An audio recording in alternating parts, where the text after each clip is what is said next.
Prophet ﷺ said, whoever calls to nationalism, to tribalism, is not of us, not a true Muslim. So Allah puts it on the same level. There is nothing special about people's colors because it exists everywhere. In fact, it is all from the greatness of Allah's creation.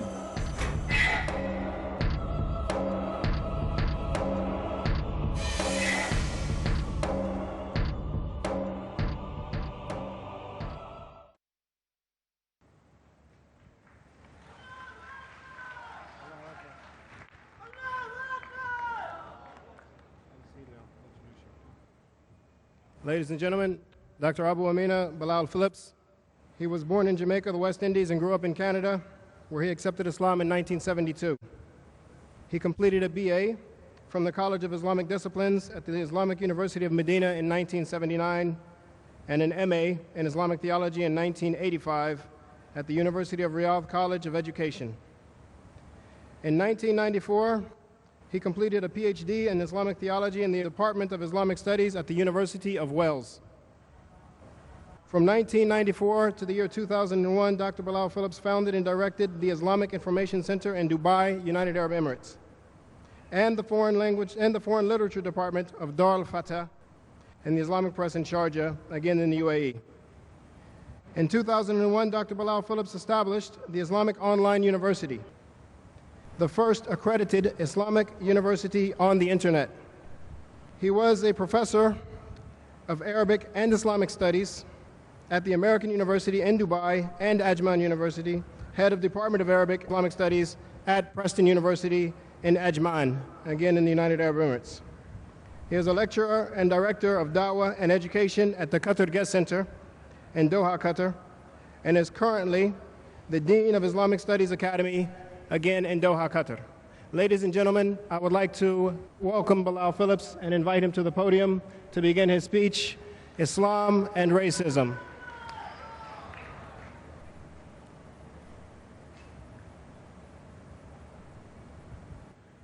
Alhamdulillah, wassalatu wassalam ala Rasulillah. All praise is due to Allah. May Allah's peace and blessings be on the last messenger of Allah.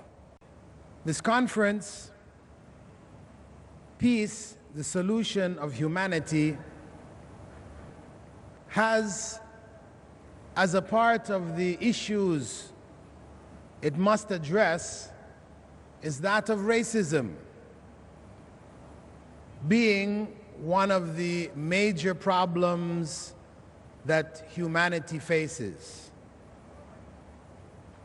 Racism as a term is relatively modern. It wasn't known in the English language more than 200 years ago. It comes from the word race. And that word in itself is a new word. It refers to the major divisions of humanity based on particular physical characteristics. This is according to the Oxford Dictionary. And Oxford goes on to define racism as the belief that each race has certain qualities or abilities, giving rise to the belief that certain races are better than others. If we look into human history,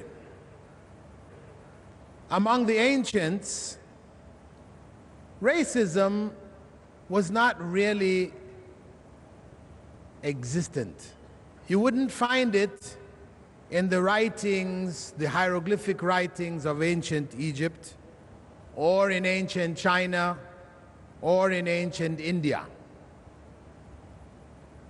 Instead, what you found was family, tribal, or national superiority promoted.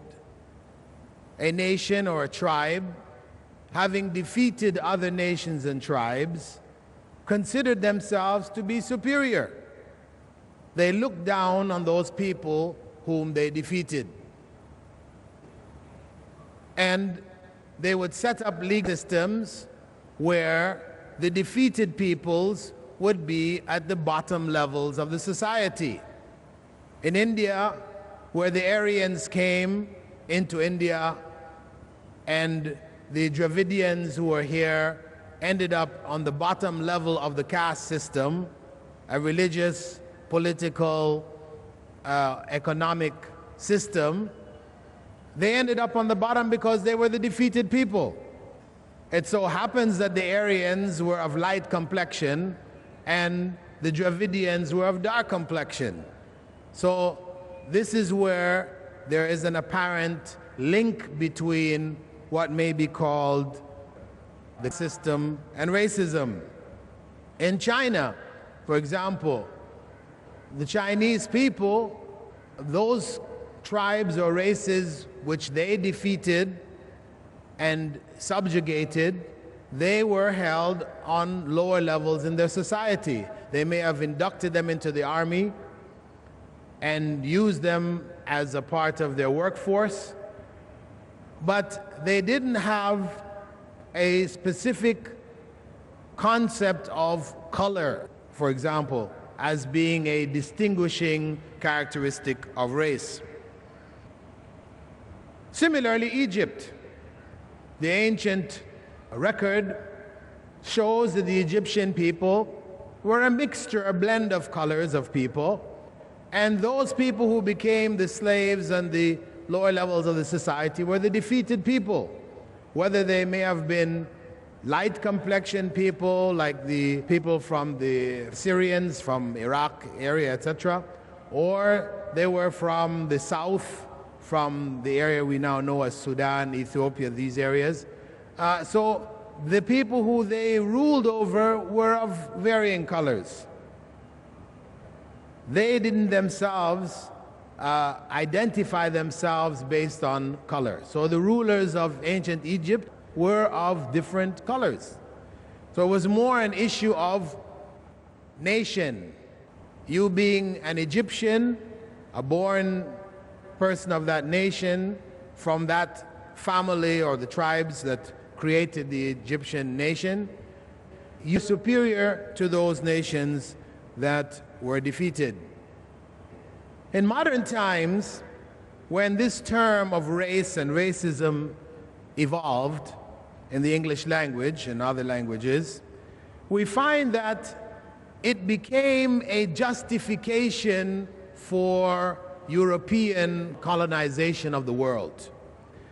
As people spread out from Europe into Africa and into Asia, and they met with other civilizations and they defeated these civilizations, they sought to ideologically identify these civilizations as being inferior to their own, and to justify their enslavement of these people and the destruction of their civilization. They developed this concept of racism, and supported it with the evolutionary theory.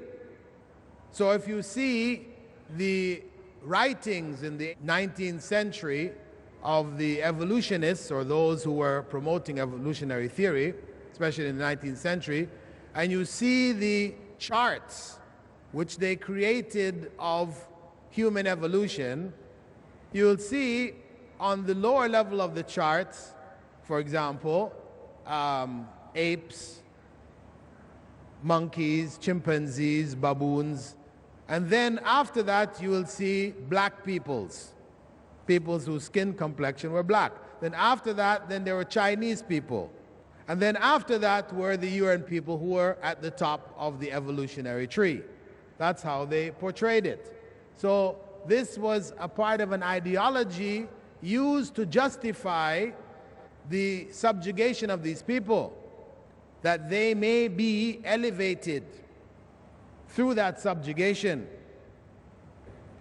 And in time, of course, it produced some of the most worst examples of racism in history, whether in the United States of America, and I'm sure you're all familiar with the various images, etc., that are shown of it. The civil rights movement response, black American response, white American response to it, to slavery. Also in South Africa, the apartheid system. You know, these are obvious, you could say, children of the early racism of the colonial peoples. If we come from there to the Islamic view, because when we're looking at Islam and racism, we have to look at the Islamic view in this regard. And the Islamic view, first and foremost, comes from the Quran. This is our major source of understanding or definition or clarification as to what is the view of Islam on anything. Start with the Quran. What we find in the Quran are general verses which talk about the variety amongst humankind in such a general way as to make the listener understand that it is just a part and parcel of the greatness of Allah in His creation. There is nothing special about people's colors because it exists everywhere. So we find, for example, in Surah Ar-Rum, the 30th chapter of the Quran, verse 22, وَمِنْ آيَاتِهِ خَلْقُ السَّمَاءِ وَالْأَرْضِ وَاخْتِلَافُ أَلْسِنَتِكُمْ وَأَلْوَانِكُمْ إِنَّ فِي ذَلِكَ لَآيَاتٍ لِلْعَالِمِينَ. And among His signs, among Allah's signs, is the creation of the heavens and the earth, and the variations in your languages and your colors. Indeed, in that are signs for those who know. In that are signs for the knowledgeable, the scholars, al-alimin. We also find in Surah Fatir, the 35th chapter, verses 27 and 28, أَلَمْ تَرَ أَنَّ اللَّهَ أَنزَلَ مِنَ السَّمَاءِ مَاءً فَأَخْرَجْنَا بِهِ ثَمَرَاتٍ مُخْتَلِفًا أَلْوَانُهَا. Can you not see that Allah sends down rain from the sky, and I produce from it fruit of various colors? وَمِنَ الْجِبَالِ جُدَدٌ بِيضٌ وَحُمَرٌ مُخْتَلِفٌ أَلْوَانُهَا وَغَرَابِيبُ سُودٌ. And from the mountains, red and white streaks of various colors and jet black. وَمِنَ النَّاسِ وَالدَّوَابِّ وَالْأَنْعَامِ مُخْتَلِفٌ أَلْوَانُهُ كَذَلِكَ. And likewise, among people, animals, and cattle, there is a variation in color. إِنَّمَا يَخْشَى اللَّهَ مِنْ عِبَادِهِ الْعُلَمَاءِ إِنَّ اللَّهَ عَزِيزٌ غَفُورٌ. It is only the scholars, the knowledgeable, those who know among His slaves who truly fear Allah. Indeed, Allah is almighty and giving. So in these verses, as I said, Allah points out these variations in colors as existing in the mountains. When you look at the colors of the rocks of the mountains, there are various streaks of colors in there, sometimes reddish, sometimes whitish, and sometimes jet black. And in the same time, we also find this kind of variation where among people, among animals, and among cattle. We don't make special distinctions among the cattle and the animals because of their colors. No, we look at their characteristics and their qualities, not their colors. We may favor one color over another color, but we don't inherently say that white cats are better than black cats. No, that's something which varies from place to place, people to people, etc., in preference. So Allah puts it on the same level. It is nothing to be proud of. In fact, it is all from the greatness of Allah's creation. As He said, He is the Almighty, capable of doing whatever He wishes, creating similarities like this among people, among all aspects of His creation, even in the beetles, in the insects, in all the various ranges of creation, we find these color differences. So this is not an issue for which people should take positions of superiority.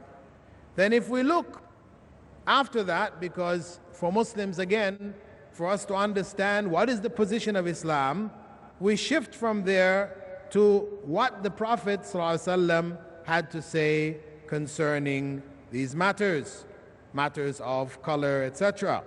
And what we find is some very clear statements of the Prophet ﷺ in which he, for example, on the farewell pilgrimage, he states in no uncertain terms that there is no superiority of an Arab over a non-Arab, or a black over a white, or a white over a black.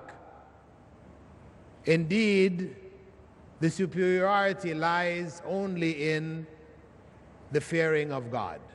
This is where superiority lies.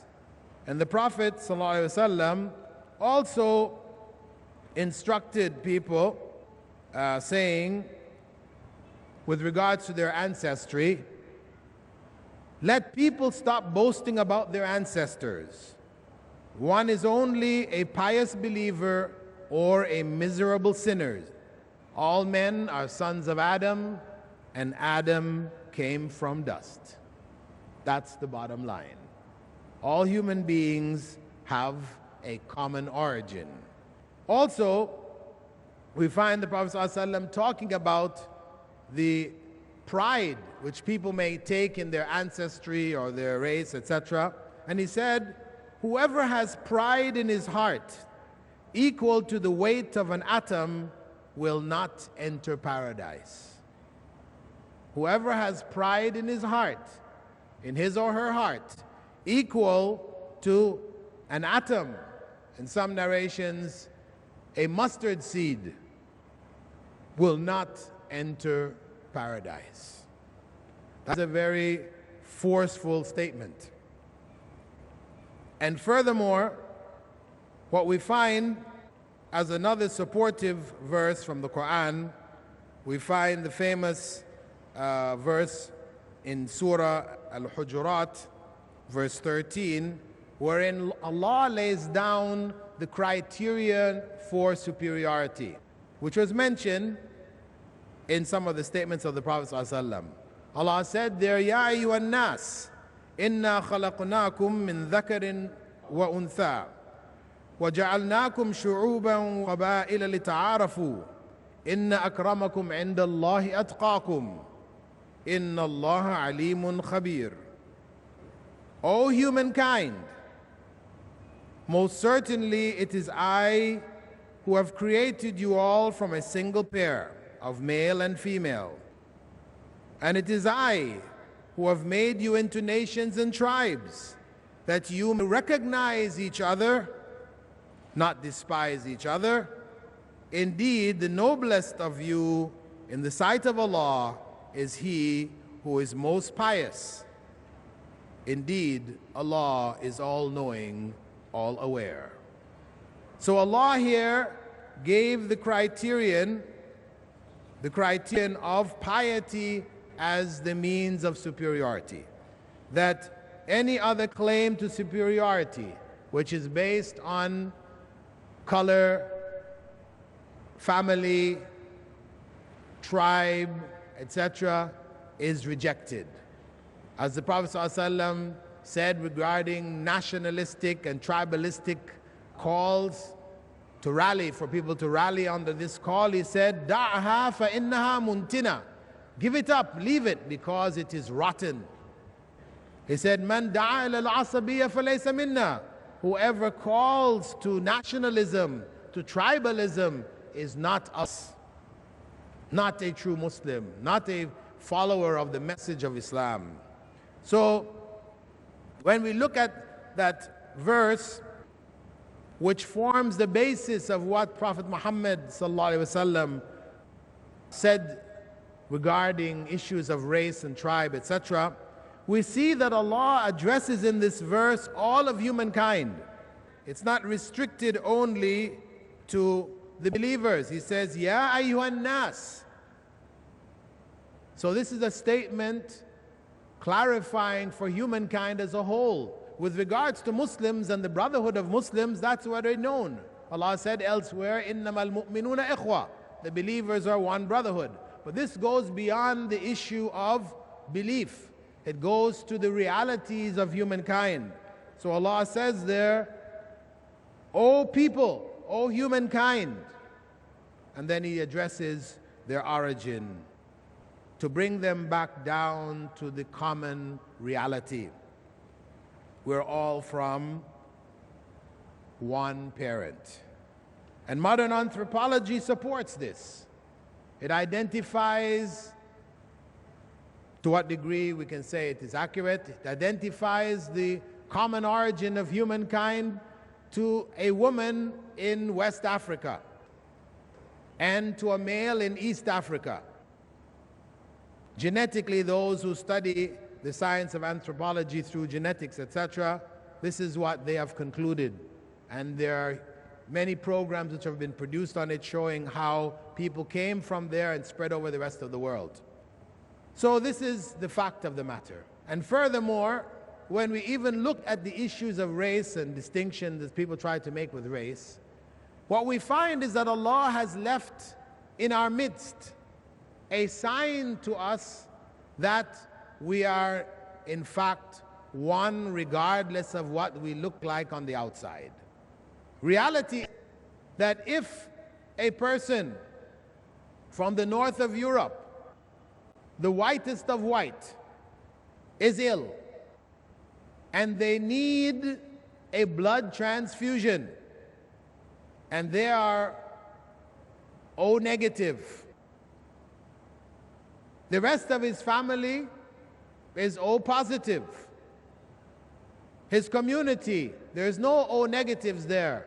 The blood of his own family and his community can't save his.